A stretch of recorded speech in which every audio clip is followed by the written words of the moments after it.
dia saya sampai penjara, masuk penjara. Karena nama Bayarinnya baik saya mereka sudah rusak kan.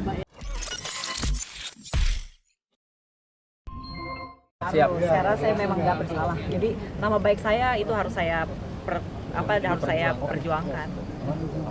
Tapi kalau dari yang respon yang kemarin hari Selasa sekarang sudah semakin mantap sepertinya. Oh, pasti. Kenapa? Karena Percaya kayak diri. kayak Karena ada memang bukti-bukti saya yang ternyata Karena saya tidak melakukan apa yang dituduhkan oleh penyalur dan pembantu itu. atau ada seseorang yang mungkin dikira pilot nih untuk di belakangnya. Yang Nggak seperti ada, tadi bilang. nggak ada. Saya maksudnya hukum ini ya berjalan Berjalan aja. berjalan dengan. Mbak Erin sendiri mencurigai seseorang nggak sih? Ya gimana Pak Yunan? Pas Ada mencurigai nggak sih? Mbak Erin mencurigai seseorang nggak sih di balik ini? Kita nggak boleh curiga sama seseorang.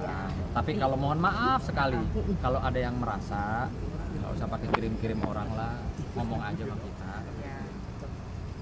Kalau ada yang merasa, kan saya nggak bilang siapa-siapanya. Kan kalau ada yang merasa. Berarti ada kejanggalan ya? Iya. Sebenarnya ada kejanggalan ya?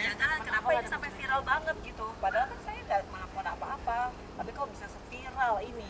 Dan nama saya kok bisa sejenak ini jadinya? Memberi pengertian ke anak-anak setelah berita ini ramai bagaimana Kak? Udah anak-anak udah saya ceritain satu-satu dan anak juga tahu lah kelakuan mamanya di rumah seperti apa. Seperti yang saya bilang ya, pokoknya sesuatu yang viral belum tentu baik dan benar. Begitu juga yang diam belum tentu bersalah.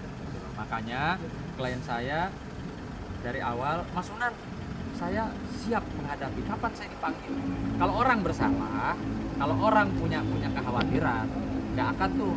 Saya banyak punya klien, kalau dia bersalah, bisa nggak panggilannya? Bang, bisa nggak saya nggak usah dipanggil? Tapi justru klien saya ini, Bang, kapan saya dipanggil?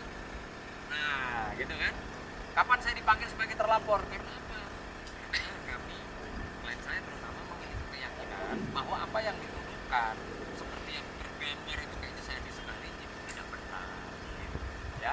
Berarti targetnya apa Mbak Erin buat mereka masuk penjara atau seperti Targetnya apa? saya sampai penjara, masuk penjara. Karena Mbak nama Erinnya baik apa saya mereka? sudah rusak kan. Mbak Erinnya apa mereka yang masuk penjara? Mbak Erin dulu, targetnya saya masuk penjara. Oh enggak, maksudnya pihak mereka lah kita. Tapi berarti dari hari Selasa kemarin belum ada komunikasi untuk pihak sampai dari pihak yayasan atau dari pihak sih? Belum ada. Nggak ada. Jadi gini, mereka yang bikin skenarionya, mereka yang bikin filmnya, ya kami yang sebagai aktornya yang mengikuti aja. Gitu. Mau filmnya dibikin action, dibikin horor, dibikin romantis, kita ikut aja, ya Mbak ya. Iya. Oke, sini kita mau tolongin, Mbak. Ya.